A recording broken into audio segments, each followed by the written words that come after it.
위험한 유혹, 달콤한 경고. 안녕하세요, 여러분. 오늘은 정말 특별한 이야기를 나눠볼게요. 우리 인생에서 가장 설레고 달콤한 순간, 바로 여성과의 은밀한 시간을 더 안전하고 즐겁게 보내는 비결에 대한 이야기예요. 솔직히 말씀드리자면, 우리 나이대 남성분들이 여성을 만났을 때 가장 기대하는 순간이 있잖아요. 그 순간을 앞두고 있을 때 마음이 얼마나 급해지는지 다들 한 번쯤 경험해 보셨을 거예요. 심장은 빨리 뛰고 손은 땀이 나고 머릿속은 온통 그 생각뿐이죠. 그런데 말이에요. 그 급한 마음이 때로는 우리에게 평생 후회할 실수를 만들기도 한다는 사실 알고 계셨나요? 여성과의 관계는 마치 좋은 와인과도 같아요. 너무 서둘러 마시면 그 진정한 풍미를 놓치게 되죠. 단 1분, 아니 30초만 더 신경 써서 확인하는 습관이 여러분의 건강뿐 아니라 그 이후의 즐거움까지 완전히 바꿔놓을 수 있어요. 제가 이런 이야기를 드리는 건 젊은 시절에 저도 그런 급한 마음에 실수를 했던 적이 있거든요.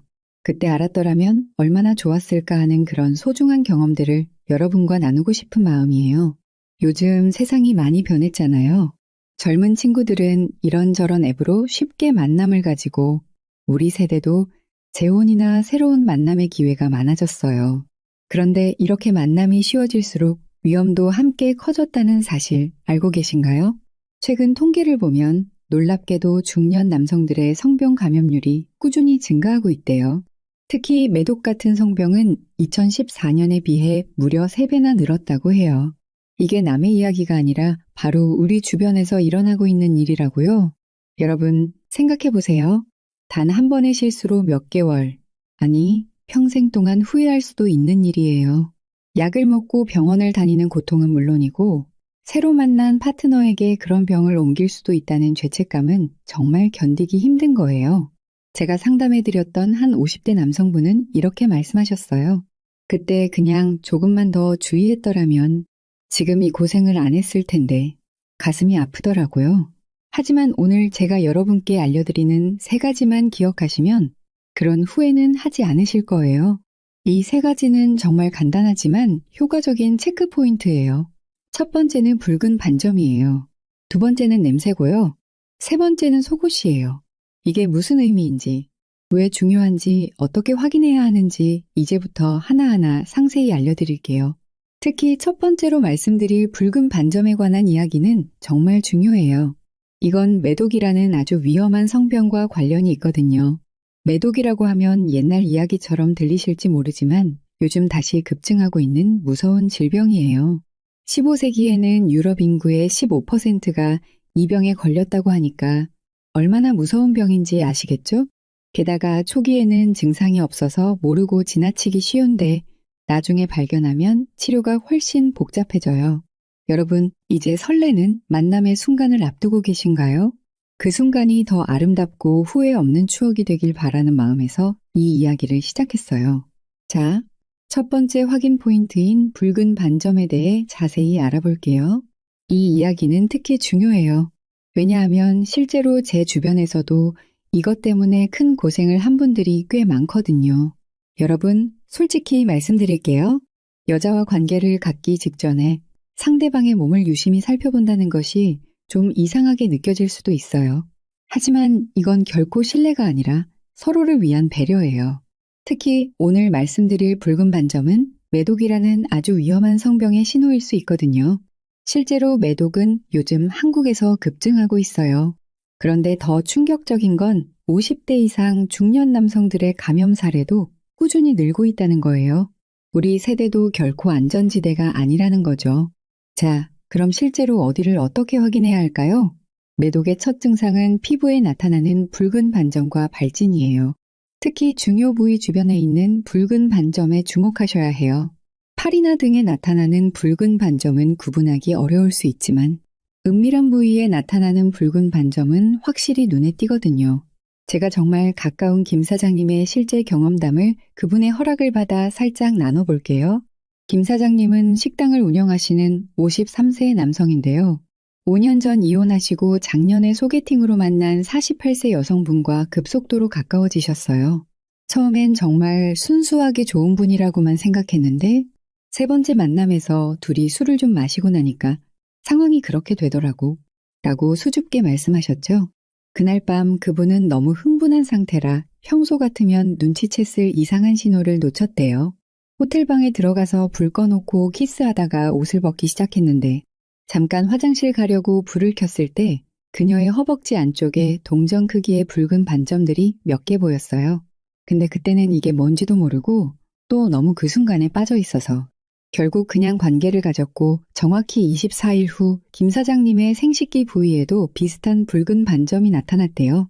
처음엔 별거 아니라고 생각했는데 며칠 지나도 사라지지 않아서 비뇨기과에 가셨고 거기서 매독 일기 진단을 받으셨어요.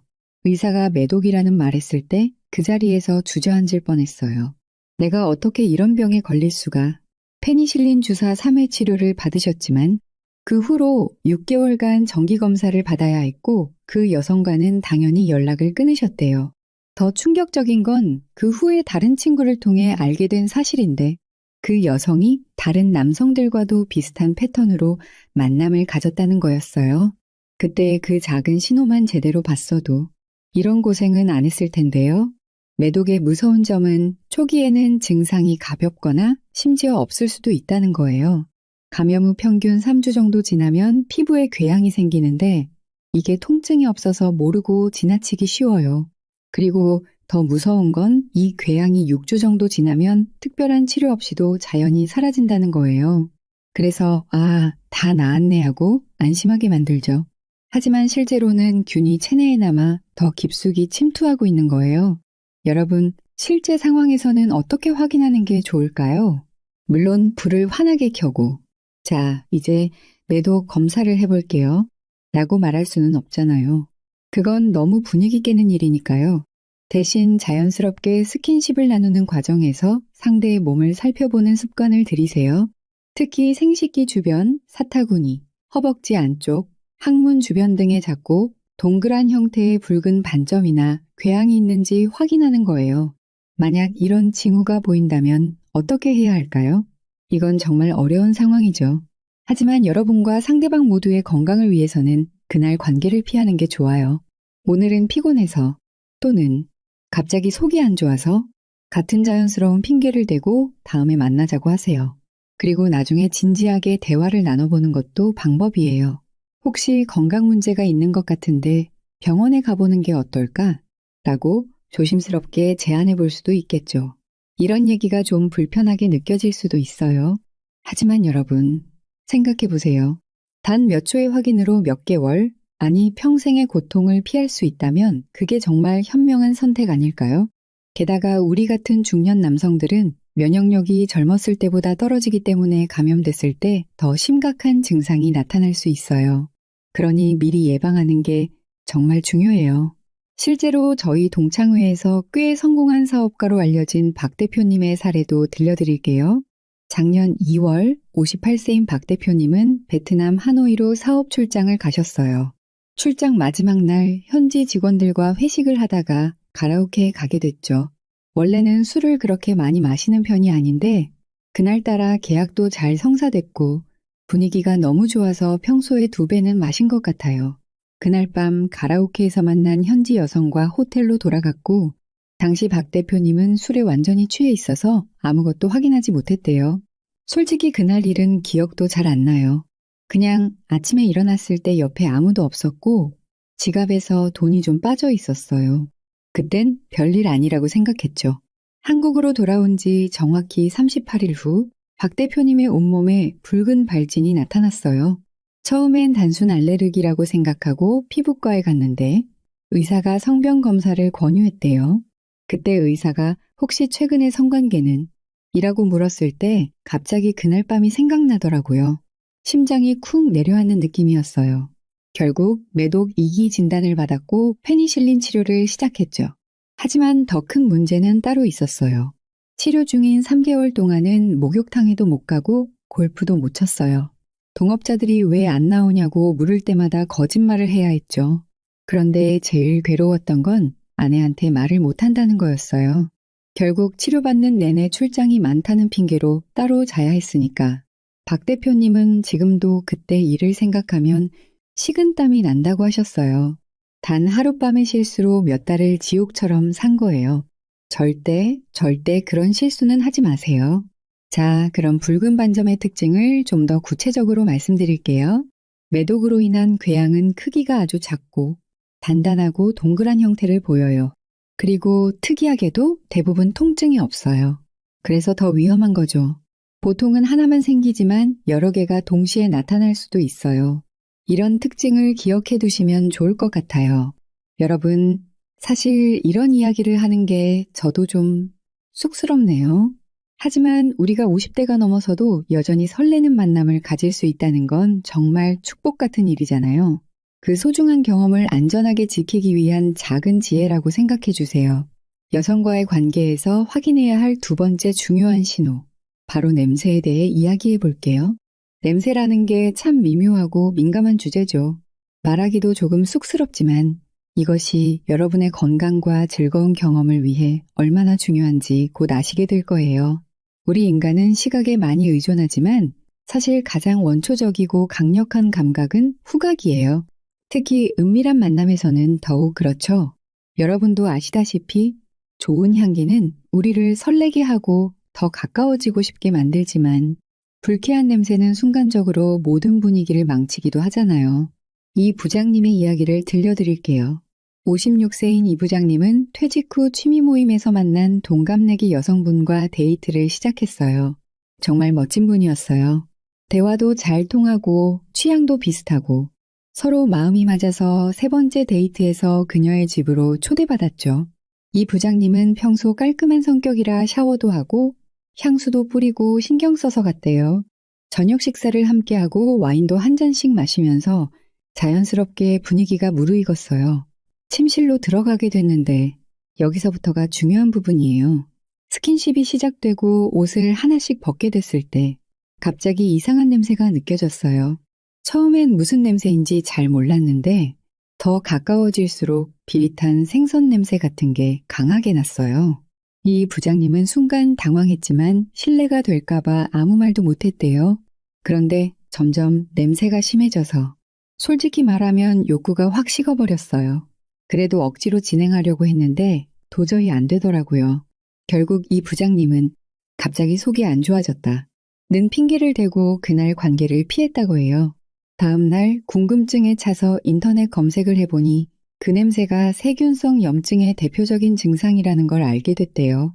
그때 정말 다행이라고 생각했어요. 냄새가 없었다면 그냥 관계를 가졌을 텐데 지금 생각해보면 그건 서로에게 좋지 않았을 거예요. 이 부장님은 나중에 기회를 봐서 그 여성에게 조심스럽게 건강 체크를 권유했고 실제로 그녀는 병원에서 세균성 염증 진단을 받고 치료를 받았대요. 그 후로는 그런 문제가 없었고 지금은 정말 행복한 관계를 유지하고 있어요. 여러분, 이처럼 냄새는 정말 중요한 신호예요. 특히 여성의 은밀한 부위에서 나는 냄새는 건강 상태를 직접적으로 알려주는 지표라고 할 수 있어요.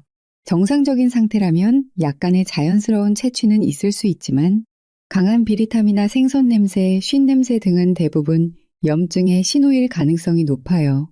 또 다른 생생한 사례로 제 골프 모임에서 만난 최 사장님의 경험도 들려드릴게요. 52세인 최 사장님은 작년에 이혼하고 데이팅 앱을 통해 여러 여성들을 만났대요. 솔직히 말해서 앱으로 만나는 여성들은 만남이 빠르게 진행되는 경우가 많았어요. 그러다 보니 조심해야 할 부분도 많고요. 최 사장님은 특히 한 여성과의 경험을 잊을 수 없다고 해요. 30대 후반으로 보이는 아주 매력적인 여성이었어요. 첫 만남에서 호텔로 가게 됐는데 최 사장님은 불을 끄고 키스를 나누다가 점점 아래쪽으로 내려갔을 때 정말 심한 냄새를 맡게 됐대요. 오징어 썩는 냄새라고 해야 할까요? 정말 강한 악취였어요. 순간 멈칫했죠. 최 사장님은 그때 냄새의 정체가 무엇인지 몰랐대요. 하지만 본능적으로 뭔가 잘못됐다는 걸 느꼈고 침대에서 일어나 화장실 좀 다녀오겠다고 말한 후 도망치듯 나왔다고 해요. 그날 밤 계속 찝찝한 마음이 들어서 다음날 비뇨기과 의사인 친구에게 물어봤어요. 그랬더니 그 친구가 아마도 트리코모나스 염증일 거다. 정말 잘 피했다고 하더라고요. 트리코모나스 염증은 단순한 염증이 아니라 성병의 일종이에요. 특징적으로 노란색 분비물이 물처럼 흐르고 오징어 썩는 듯한 강한 악취가 나죠. 가려움증과 통증도 동반될 수 있고요. 이건 성접촉을 통해 감염되는 질병이기 때문에 이런 증상이 있는 여성과 관계를 가진다면 남성도 감염될 위험이 높아요. 여러분, 인디아나 대학의 마고 멀리낙스 교수가 진행한 연구 결과도 흥미로워요. 남녀 694명을 대상으로 여성 생식기 인식 조사를 했는데 남성들이 가장 좋아하는 것도 냄새, 가장 싫어하는 것도 냄새였대요. 이게 무슨 의미일까요? 바로 냄새가 그만큼 중요한 요소라는 거죠. 이 연구에 참여한 한 남성은 이렇게 말했어요. 매번 할 때마다 싫은 건 아니에요. 가끔 악취라고 느껴질 때가 있는데 그녀가 씻지 않았을 때죠. 그 냄새는 최소 3일. 정말이지 정신이 번쩍 들더라고요. 반면 다른 참가자는 저는 진짜 최고로 좋아요. 그런데 확실히 우리 두 사람 다 깨끗하게 씻은 후 맡았던 냄새가 최고였던 것 같아요. 라고 답했대요. 그렇다면 실제 상황에서는 어떻게 대처하는 게 좋을까요? 냄새를 확인하는 건 시각적 신호보다 훨씬 자연스러울 수 있어요. 스킨십 과정에서 자연스럽게 확인이 가능하니까요. 만약 비정상적인 강한 냄새가 난다면 그건 분명한 경고 신호예요. 최근에 만난 정 과장님 54세의 사례는 정말 교훈적이에요. 데이트 앱에서 만난 여성과 세 번째 만남에서 모텔에 가게 됐어요. 샤워를 같이 하자고 제안했는데 그녀가 방금 집에서 했다며 거절했죠. 스킨십이 시작되고 은밀한 부위에 가까워졌을 때 정말 심한 냄새가 나서 놀랐어요. 그때 그냥 무시하고 진행했다가 일주일 후 요도염 증상이 나타났어요. 병원에 갔더니 의사가 파트너도 같이 치료받아야 한다고 하더라고요. 결국 둘 다 트리코모나스 감염으로 2주간 약을 먹었죠. 귀찮은 일이었어요. 여러분, 여성의 입장에서는 민감한 부분이라 말하기 어려울 수 있어요. 하지만 건강한 관계를 위해서는 서로의 건강을 챙기는 것도 중요하죠.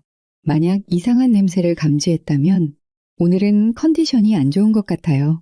라고 자연스럽게 말하며 그날은 관계를 피하는 게 좋아요.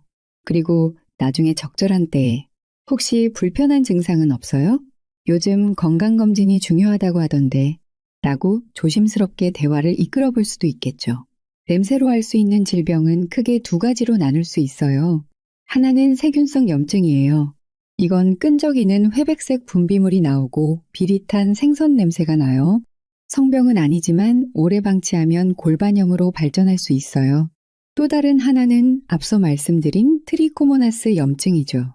이건 성병으로 분류되며 오징어 썩는 듯한 강한 악취와 함께 노란 분비물이 특징이에요. 여러분, 냄새에 대한 이야기가 조금 불편하실 수도 있지만 이건 정말 중요한 건강 신호예요. 관계 전에 꼭 확인해야 할 마지막 포인트, 속옷에 대해 이야기해 볼게요. 좀 의외라고 생각하실 수도 있지만 사실 속옷은 상대방의 건강 상태를 가장 솔직하게 말해주는 증거물이라고 할 수 있어요. 특히 성병을 경험해 본 많은 남성분들이 이제는 반드시 상대방의 속옷을 확인한다고 하시더라고요. 왜 속옷이 중요할까요?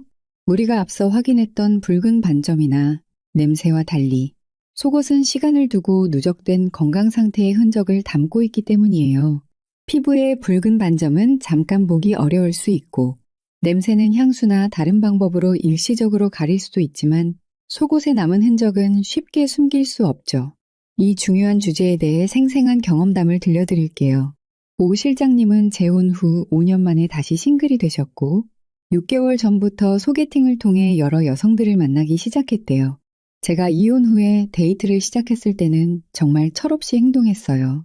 그냥 상대가 예쁘고 마음에 든다면 별다른 확인 없이 관계를 가졌죠. 그러다가 한번 크게 당했어요. 오 실장님은 지난 겨울 지인의 소개로 46세 여성을 만나게 됐답니다. 첫 만남부터 대화가 정말 잘 통했어요. 취미도 비슷하고 음식 취향도 비슷하고 세 번째 만남에서 자연스럽게 그녀의 집으로 가게 됐죠. 그날 밤의 이야기를 조금 더 들어볼게요. 침실로 들어가서 키스하다가 옷을 하나씩 벗기 시작했어요. 그런데 그녀의 속옷이 눈에 들어왔죠. 검은색 레이스 팬티였는데 앞쪽에 희미한 노란 자국들이 몇 개 보였어요. 처음엔 그냥 세탁이 덜 됐나 생각했는데 자세히 보니 마른 분비물 같았어요. 오 실장님은 그때 과거에 들었던 선배의 조언이 떠올랐대요. 속옷에 이상한 자국이 있으면 조심해라. 그 순간 망설였어요. 그런데 그녀가 너무 적극적이어서 그냥 진행했죠. 큰 실수였습니다. 정확히 2주 후 오 실장님은 생식기의 가려움과 통증을 느꼈고 소변을 볼 때도 따가운 증상이 나타났대요. 비뇨기과에 갔더니 생식기 헤르페스 진단을 받았어요. 의사가 이건 완치가 안 되고 평생 가는 거다라고 말했을 때 정말 큰 충격을 받았죠. 헤르페스의 특징은 수포가 생기고 이게 터지면서 진물이 나온다는 거예요. 이 진물이 바로 속옷에 자국을 남기는 주범이죠. 그 후로 저는 정말 조심해요. 특히 상대방의 속옷은 반드시 확인하죠. 깨끗한 속옷이라면 문제가 없지만 이상한 얼룩이나 자국이 있다면 절대 관계를 갖지 않아요. 그날 밤의 실수 때문에 저는 지금도 3개월마다 한 번씩 증상이 재발해요. 스트레스 받을 때마다 수포가 올라오고 정말 괴로워요. 오 실장님의 경험은 정말 안타깝지만 우리에게 중요한 교훈을 주고 있어요. 속옷에서 확인해야 할 것들에 대해 좀 더 구체적으로 알아볼까요? 첫째, 노란색이나 녹색 자국이 있는지 살펴보세요. 이런 색깔의 자국은 대부분 비정상적인 질 분비물 때문에 생겨요. 세균성 지렴이나 트리코모나스 지렴이 있을 때 특히 그런 색의 분비물이 나오죠. 둘째, 하얀 껌딱지 같은 것이나 마른 진물 자국을 확인하세요. 이런 흔적들은 헤르페스나 다른 피부 감염 때문에 생길 수 있어요. 특히 헤르페스의 경우 앞서 말씀드렸듯이 수포가 터지면서 나오는 진물이 하얗게 말라붙어 자국을 남기죠. 셋째, 피 자국이나 갈색 얼룩이 있는지 보세요. 물론 생리 중이거나 생리가 막 끝난 시기라면 자연스러운 현상일 수 있어요. 하지만 그게 아니라면 감염이나 다른 건강 문제의 신호일 수 있어요. 여러분, 이런 얘기가 조금 불편하게 느껴질 수도 있지만 건강을 위해서는 반드시 알아두셔야 해요. 특히 오 실장님 같은 경우처럼 한순간의 실수로 평생 고통받는 일이 없도록 말이에요. 그런데 실제 상황에서는 어떻게 자연스럽게 속옷을 확인할 수 있을까요? 가장 좋은 방법은 분위기를 자연스럽게 만드는 거예요. 불을 완전히 끄지 말고 은은한 조명을 남겨두세요.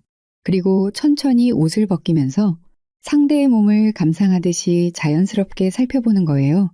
이건 결코 신뢰가 아니라 서로를 위한 배려라는 점을 기억하세요. 만약 이상한 점을 발견했다면 바로 그날 관계를 피하는 게 좋아요. 그날은 그냥 함께 영화를 보거나 이야기를 나누는 시간을 가지세요. 그리고 다음에 만났을 때 상황이 같다면 조심스럽게 건강 문제에 대해 대화를 시작해보는 것도 방법이에요. 여러분, 지금까지 우리는 관계 전에 꼭 확인해야 할 3가지 포인트를 알아봤어요.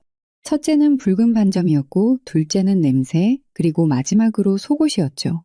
이 3가지만 잘 기억하시고 확인하신다면 대부분의 위험한 상황을 피하실 수 있을 거예요.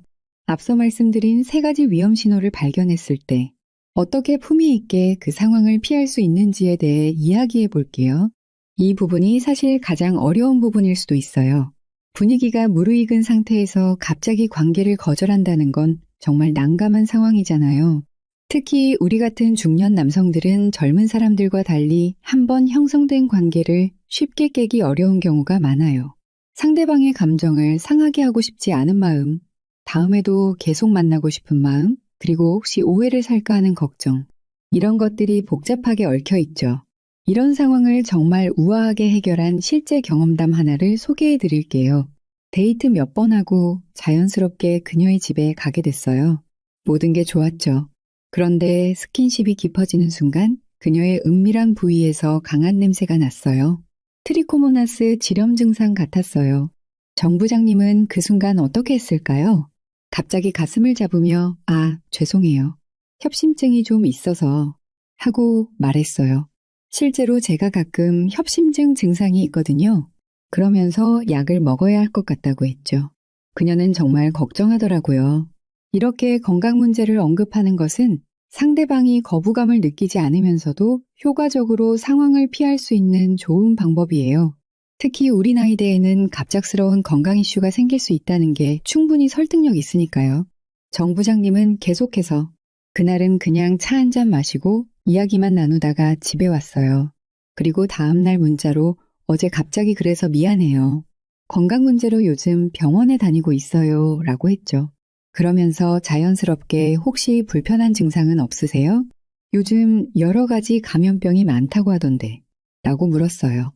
놀랍게도 며칠 후 그녀는 정 부장님에게 연락해서 병원에 다녀왔다고 그리고 의사가 약을 처방해줘서 먹고 있다고 말했대요.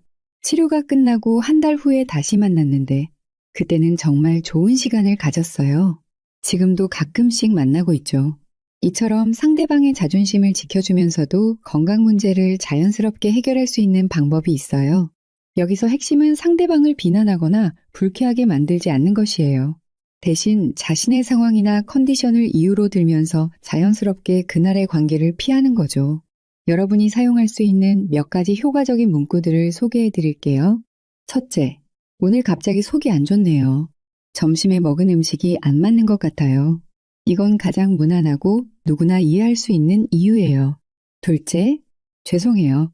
요즘 스트레스 때문인지 갑자기 두통이 심하게 오네요. 두통은 거부하기 어려운 이유 중 하나죠. 셋째, 실은 오늘 아침부터 약간의 요통이 있었어요. 지금 좀 심해지는 것 같아요. 우리 나이대의 요통은 너무나 흔한 문제라 의심의 여지가 없어요. 넷째, 죄송해요. 오늘은 컨디션이 안 좋은 것 같아요. 다음에 더 좋은 모습으로 만나고 싶어요. 이건 약간 솔직한 거절이지만 다음을 기약하는 말이 포함돼 있어 상대방의 감정을 덜 상하게 할 수 있어요.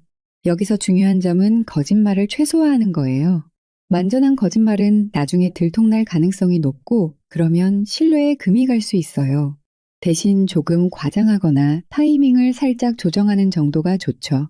예를 들어 평소에도 가끔 소화불량이 있다면 그걸 이야기하는 식으로요. 또 한 가지 중요한 팁은 그날 관계를 피한 후의 행동이에요. 갑자기 집에 가자고 하거나 완전히 분위기를 깨버리면 상대방이 상처를 받을 수 있어요. 대신 그래도 함께 영화 볼까요? 또는 차라도 한 잔 마시면서 이야기 나눠요. 라고 제안하는 게 좋아요. 이렇게 하면 관계는 피하면서도 데이트 자체는 즐겁게 마무리할 수 있죠. 그리고 며칠 후에는 꼭 연락해서 안부를 물어보세요. 그날 이후로 괜찮으세요? 저는 좀 나아졌어요. 이런 식으로 대화를 시작하면 자연스럽게 상대방의 건강 상태도 물어볼 수 있어요. 필요하다면 이때 조심스럽게 건강 체크를 권유할 수도 있고요. 여러분, 사실 이런 상황은 정말 민감하고 어려워요. 하지만 우리 같은 중년 남성들에게는 젊은 시절에는 없었던 지혜와 여유가 있잖아요. 그 지혜를 활용해서 상대방도 배려하고 자신의 건강도 지키는 현명한 선택을 하시길 바랍니다. 여기서 한 가지 더 말씀드리고 싶은 건 이런 상황이 생겼다고 해서 그 여성을 나쁘게 생각하지 마세요. 대부분의 경우 그녀도 자신의 상태를 정확히 모르고 있을 수 있어요. 특히 질염 같은 경우는 증상이 미미해서 본인은 인지하지 못하는 경우도 많거든요. 그렇기 때문에 더욱더 배려하는 마음으로 대화를 이끌어가는 것이 중요해요. 오늘 말씀드린 우아한 거절의 예술은 단순히 성병을 피하기 위한 기술이 아니라 상대방과의 관계를 더 건강하고 오래 유지하기 위한 지혜라고 생각해 주세요. 진정한 매력이란 상대방을 배려하고 존중하는 태도에서 나온다는 것, 우리 나이가 되면 더 잘할 수 있는 진리죠. 지금까지 우리는 관계 전에 꼭 확인해야 할 3가지 신호와 문제 상황에서의 대처법에 대해 알아봤어요. 오늘은 그 모든 내용을 종합하면서 우리 나이대 남성들이 더 행복하고 안전한 관계를 누리기 위한 실용적인 조언들을 나눠볼게요. 먼저 송 대표님의 이야기로 시작할게요. 송 대표님은 3년 전 이혼 후 새로운 만남을 시작하면서 몇 가지 중요한 원칙을 세웠대요. 저는 이제 젊은 시절처럼 충동적으로 행동하지 않아요. 새로운 파트너를 만나면 최소 5번은 데이트를 하고 서로에 대해 충분히 알아가는 시간을 가져요. 그리고 관계를 갖기 전에는 함께 건강검진을 받자고 제안하죠. 송 대표님의 접근법이 조금 직설적으로 들릴 수도 있지만 실제로 많은 중년 커플들이 이런 방식을 택하고 있어요. 처음엔 좀 어색할 수 있어요. 하지만 이렇게 말하면 대부분 이해해요. 우리 나이에는 건강이 제일 중요하잖아요. 서로를 위해서 함께 검진받고 시작하는 게 어떨까요? 이런 식으로요. 마지막으로 지금까지 말씀드린 세 가지 확인 포인트를 다시 한번 강조하고 싶어요. 첫째, 붉은 반점이나 발진이 있는지 확인하세요. 둘째, 비정상적인 냄새가 나는지 살펴보세요. 셋째, 속옷에 이상한 흔적이 있는지 체크하세요. 이 세 가지만 잘 기억하시면 대부분의 위험한 상황을 피하실 수 있을 거예요. 이런 주의사항들이 때로는 관계의 자연스러움을 방해한다고 생각하실 수도 있어요. 하지만 여러분, 진정한 즐거움은 안전함 속에서 온다는 걸 기억하세요. 모든 걱정을 내려놓고 온전히 그 순간을 즐길 수 있을 때 비로소 최고의 경험이 가능해지는 거예요. 중년의 나이에는 젊은 시절과는 또 다른 매력과 여유가 있잖아요. 그 여유로움으로 관계도 더 깊고 풍요롭게 만들 수 있어요. 단순히 육체적인 만족을 넘어 정서적인 교감과 깊은 이해가 함께할 때 진정한 만족을 느낄 수 있죠. 대부분의 연애를 하고 있는 사람들은 이렇게 말해요. 50대에 들어서면서 오히려 성생활이 더 좋아졌어요. 젊었을 때는 그저 육체적인 것에만 집중했다면 이제는 상대방과의 교감을 더 중요하게 생각하게 됐거든요. 그래서인지 더 깊은 만족감을 느끼게 돼요. 여러분, 지금까지 아무리 급해도 관계하기 전에 꼭 확인해야 할 것과 중년 남성을 위한 건강한 팁에 대해 알아봤어요. 이 모든 내용이 여러분의 삶에 작은 도움이 되길 바랍니다. 우리 나이에 찾아온 새로운 사랑과 설렘은 정말 특별한 선물이에요. 그 선물을 소중히 여기고 건강하게 즐기시길 바랍니다. 여러분의 행복하고 안전한 관계를 진심으로 응원합니다. 긴 시간 함께 해주셔서 정말 감사해요. 다음에 또 다른 주제로 만나 뵙길 기대하겠습니다. 안녕히 계세요.